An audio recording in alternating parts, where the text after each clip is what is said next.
Kumusta mga kaboxing? This is Boy Kalawang TV. So sa kakatapos lang po na laban nila WBA World Featherweight Champion Nick the Wrecking Bull at Sam Goodman na ginanap sa bansang Riyadh, Saudi Arabia kanina.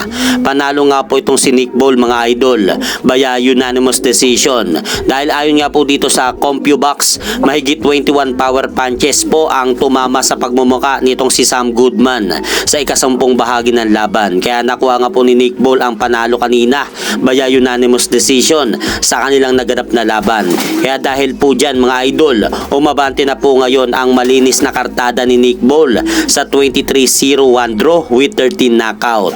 Habang nakatikim naman si Sam Goodman mga idol ng kanyang kauna-unahang talo sa kanyang professional boxing career dahil bumagsak na po ngayon ang kartada ni Sam Goodman sa 20 wins 1 loss. Kaya nadungisa na po ngayon ang malinis na kartada ni Sam Goodman.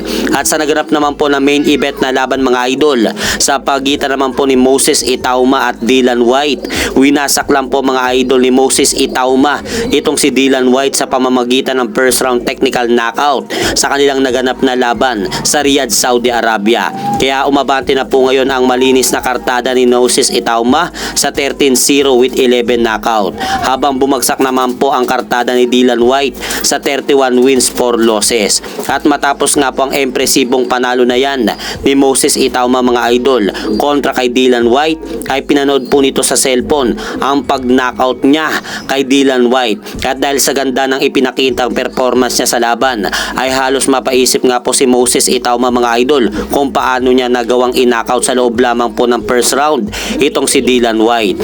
At mamaya-maya naman po mga idol, abangan naman po natin ang laban ng ating Pinoy na kababayang boksingero na mapapalaban dyan sa lugar ng Maynila na si Kenneth Loverboy Luber kontra kay former 2 Division World Champion Panamanian boxer Luis Concepcion na gaganapin mamaya sa Winford Casino. At hanggang dito na lang po muna ang aking update sa mga aganapan sa mundo ng boxing. At syempre mga idol, huwag nyo rin pong kalimutan, pakisuportahan nyo naman po muna ng ating munting channel. Maraming salamat po.